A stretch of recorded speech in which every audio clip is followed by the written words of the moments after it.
There's a saying that goes, what doesn't break you makes you stronger. Behind every person, there is a story you may never know. Join me for this episode of Neurobloom.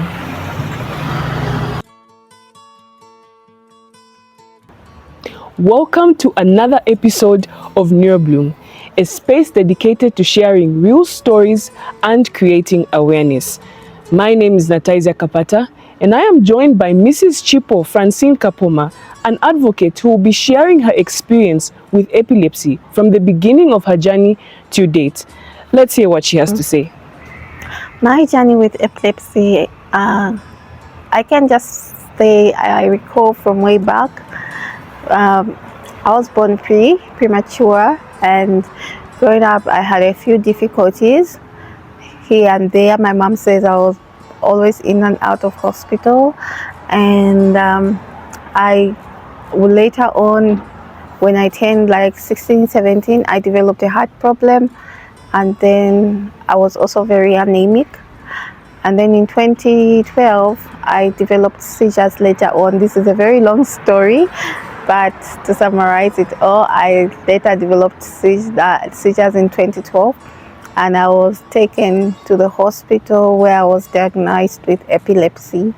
So my journey with epilepsy has been very, very overwhelming, especially in the beginning. It was so bad that there were so many doctors said different things. Many thought maybe I had a tumor, which was later misdiagnosed, and there was always me going in and out of hospitals for different reasons because I was battling both the heart and having seizures.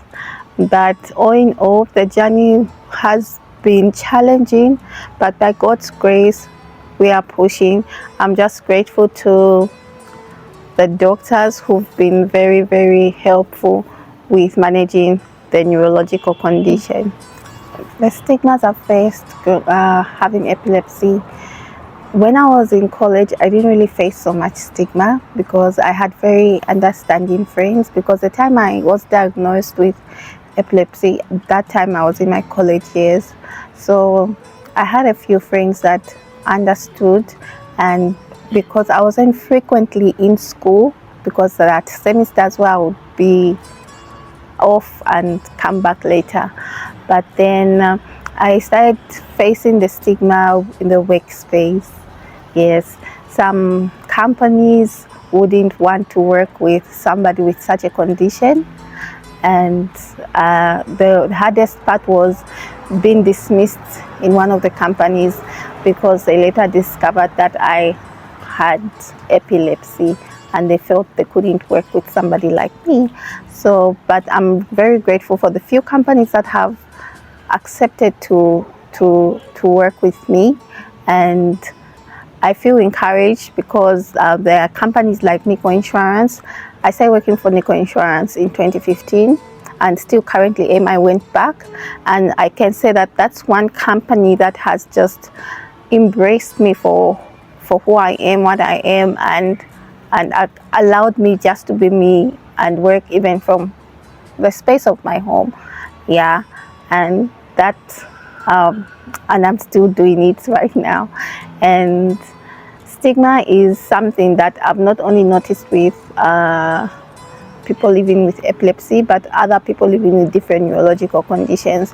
But one thing that has allowed me to overcome it is not really thinking about it, but just embrace who I am. And that's one thing that had led me to start advocating for people living with epilepsy and neurological conditions as well as heart conditions, because I have seen that we are in Africa, especially Zambia, there's a lot of stigma, and there's also traditional beliefs relating to epilepsy. Many people think it's witchcraft. Many people think somebody with such a condition is bewitched, or it can be transferred to another person, but it's not the case. Yeah. The advice I would give to people living with neuro conditions, or somebody who has just been diagnosed with neuro conditions, is it's not the end of the world. And you know, anyone can have a neurological condition. depending on what exactly they they are struggling with, and they shouldn't put it on themselves. And the people around them, especially the people around them, should understand and be loving and caring towards them, because it's very sad to see that sometimes the people who stigmatize such people in the first place probably could be their family, especially with children living with other neurological conditions like Down syndrome, autism, and other things. Even children living with epilepsy sometimes can be stigmatized by the same people who stay with them. So I would encourage them to be strong, be courageous, and focus on their life. It's not the end. It's normal, but they should just manage it well and go to the nearest clinic and be put on the necessary medication and see a neurologist who will be there for them and give them the right medication. For people who want free services for neurological conditions, Chinama Hospital offers free medication for people living with epilepsy. They can, once they diagnose you, medication is given to you for free, so you don't really have to like buy the medication if you are diagnosed with it. And for people who stay with people with these neurological conditions, have caution when you're taking care of people living with such conditions, especially with epilepsy.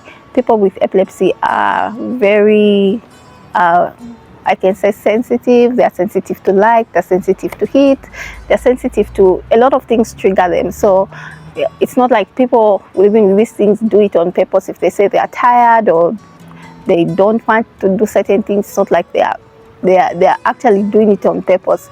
It's actually that they are really actually facing that thing. And then if you're a stranger and you notice somebody is having a seizure out there, know how to attend to them by first doing the first 8 steps, by ensuring that the person who's having a seizure in a public place is put in a safe space, and they should call the nearest person. So even one advice I would give people living with epilepsy, if they have seizures and they don't know how to control them, the best thing is don't put the password on your phone. I've been there. So when you put a password on your phone and something happens in public, the public will need to contact your nearest person, and if you've got a password, it will be so hard for them to get in touch with your relatives or friends. Yeah. And there you have it.